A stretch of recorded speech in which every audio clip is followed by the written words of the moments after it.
Hi guys, John with you. Who else? Who else? Anyway, that's just, we've got it basically made, right? There we go. The construction is done, right? On this lovely little Sd.Kfz 10/4. Now, as I said in the building of it, I'm not a lover of this kit. I didn't really enjoy making it. A lot of parts were warped. I don't blame the kit for that. That's just time, and you know yourself, these things happen. It gets warped, but I'm not blaming the warping even of it. It was the plastic. I didn't like it at all. It was soft. Anything you went to glue onto it, you nearly had to wait overnight for it to set up properly, otherwise you want to put on a second piece. So when it came to, say, the intricate little bits in the gun, it took me for ages. Whatever, anyway, it took me a long time to get to get him right, because anytime I put something in place, it was either, you know, moving, falling off, God knows what was happening, and no, didn't like it. Didn't like the kit whatsoever. But got it made anyway, so now it's time to get it painted. So first off, I'm going to give it a good coat of NATO black. That'll be my shadow coat. 2 reasons. 1, it's a shadow coat. 3 reasons, should I say.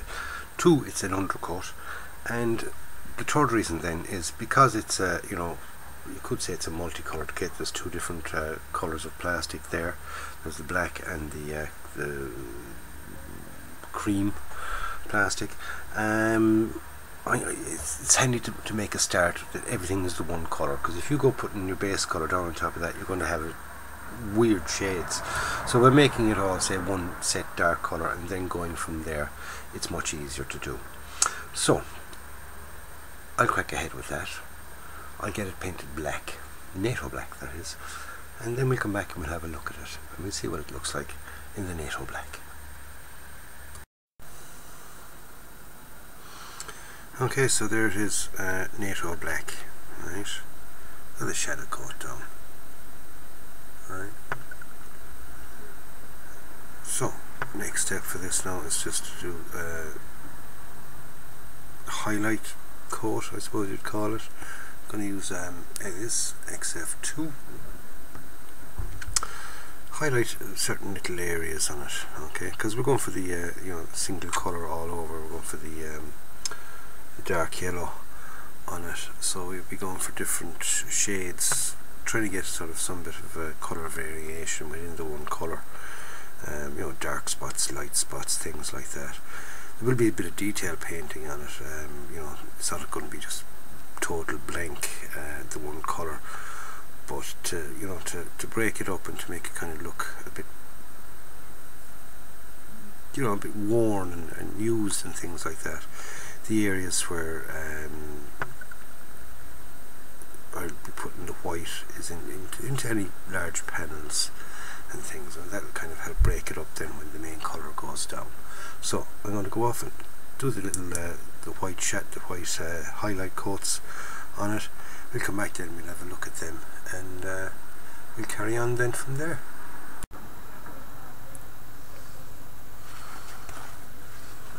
Okay, so now I've got the pre-shading is all done. Like I said, for the pre-shading I used XF69 NATO black, XF69 NATO black, and XF2 flat white. Okay, and here we go.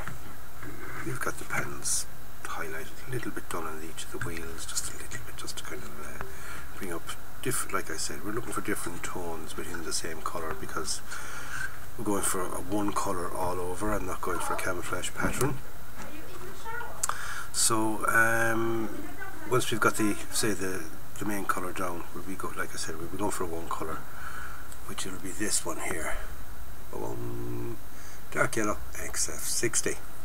Okay, so I'm going to get that done now. When that's done, we'll come back, we'll have a look at that, and then I'll be starting on the detail painting.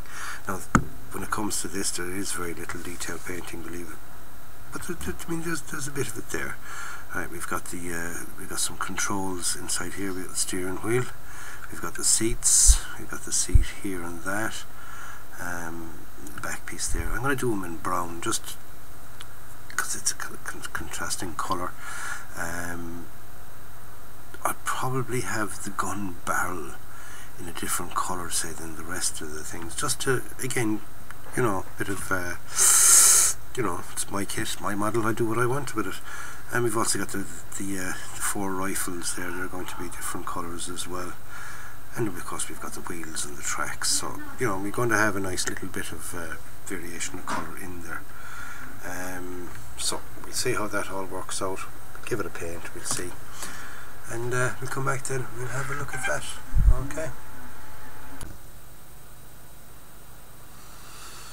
Okay, so now it's all one colour, okay, that dark yellow, and as you can see with the pre-shading there, you've got light and dark areas of it, okay. So, next step for this now is to get the detail painting done on it, right, we've got the tracks, the wheels, the seats in there, there's a couple of other little bits and pieces around to be done as well, with the rifles, tips of the rifles there have to be done, and also while I'm doing the detail painting I'm going to do a bit of chipping as well, and get that done. So I'll go ahead, I'll get those things done, a bit of detail painting done on that. As you can see, there isn't very much of it, but we get it done anyway, and then we come back and we have a look at what that's like. Right, now I'm after getting the detail painting done, and as you can see I'm after giving it some weathering as well. I gave it a black wash, and just like I said, just a few scratches and dints and things like that, right? So first of all, let you know the colours I'm after using for the various bits and pieces, okay. On the wheels I'm after using rubber black, which is XF85, right, XF85 rubber black from Tamiya.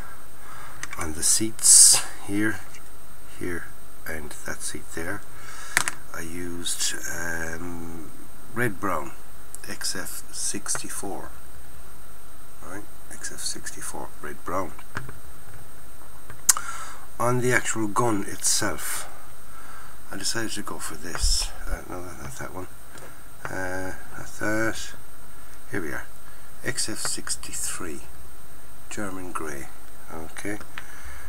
Used German grey on the gun. All right. On the tracks, I used this XF84 dark iron.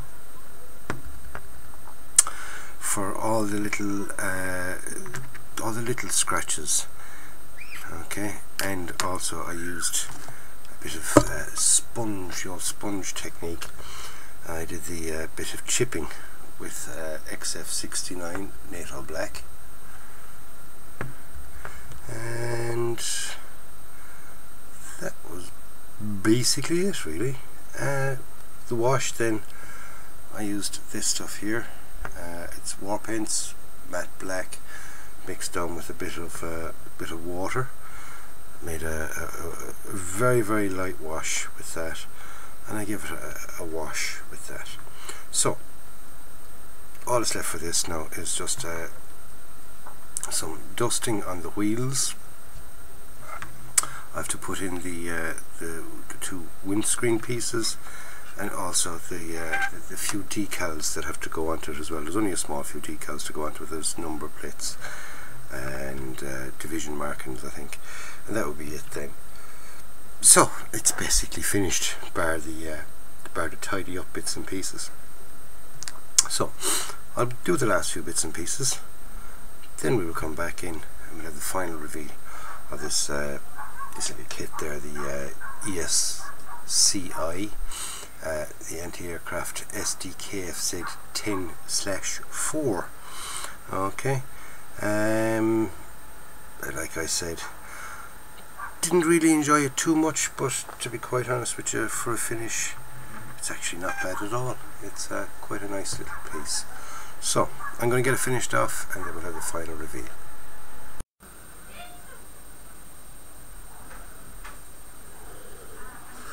And here we go, it's finally finished. Okay, this is my final reveal, shall we say, of the Sd.Kfz 10.4. 10.4, good buddy. Yeah, overall, it did come out nice, I must admit, it did come out nice. Okay, I wasn't a lover of this kit during the making of it. But yeah, it did turn out quite nice, I must admit, it really did. Lots of little whinges, shall we say, throughout the making of this kit. Didn't like the plastic, I didn't like the fit to a certain degree. Some pieces clipped in perfectly, other pieces they were just horrible. Most of the problems I did have with it were the plastic. When you glued it, even with the Tamiya extra thin, which usually holds them pretty, you know, with the normal styrene it holds it strong within a couple of seconds. It's in place, whereas with this it nearly took, you know, an hour or two for the glue to actually set up and hold, you know. So when it came to sort of delicate parts, you were kind of holding them in position for a while, hoping that they'll sort of stay and then leave it. You know, you see it here with the lights especially. I mean, there was only a tiny little thing for them to kind of, there was a little stanchion, there wasn't a little thing for it to pop into. So I was trying to, you know, hold them in place. I'm afraid to move them out, do you know what I mean? You see, I'll do it now. I don't really care too much if it breaks, to be honest with you. But you know, little things like that. The glue, the plastic wasn't it's not up to scratch, is it? To be honest with you, glad they don't make all kits out of that type of plastic. Otherwise, I wouldn't be modelling. I'll tell you that much, because it's just too much of a freaking nightmare. But overall, it came out nice. You know, which I suppose when you think of it, it's the end product is the main thing, you know. Once your end product is good, you'll be happy enough with it. And to be quite honest with you, you know, if I wanted that as part of a display, you know, it looks nice there on the board, you know. So can't really whinge too much, even though I will. And did and have done all throughout the making of this kit. Okay, so there she is. It's the ESCI Sd.Kfz 10/4 20mm anti-aircraft, self-propelled, I suppose we could say. And you know, gun goes up and down, this thing moves around. You can lay the windscreen down or have it up, you know. So you can, you know, it is quite an okay piece. Can't really fault it too much, apart from the you know, the blatantly obvious with the plastic and the couple of little minor fit issues. So I'm going to leave it at that, lads. As you can see, I'm not out of 10. I'd give it a 6. I'd give it a 6. You know, I was going to give it a 5, but I'll give it a 6. I'll give it a 6 out of 10. So 6 out of 10, lads, for this kit. Let me know what you think yourselves. Would you give it a 6 out of 10? Would you buy this kit? Personally, I wouldn't recommend it. I would recommend it if the styrene was say what they're using nowadays, as in, you know, what all our kits come nowadays. I definitely recommend it, because it was the build itself was okay. So like I said, I'm going to leave it there at that, lads. Don't forget to give the old thumbs up or the thumbs down, that's up to you. If you do give the thumbs down, let me know why you give it the thumbs down. Although with this kit I can understand why people would give it the thumbs down. And I'll catch you in the next one, lads. So in the meantime, enjoy your modelling, stay safe, and may things be nice to one another, especially this time with this COVID-19 thing going on.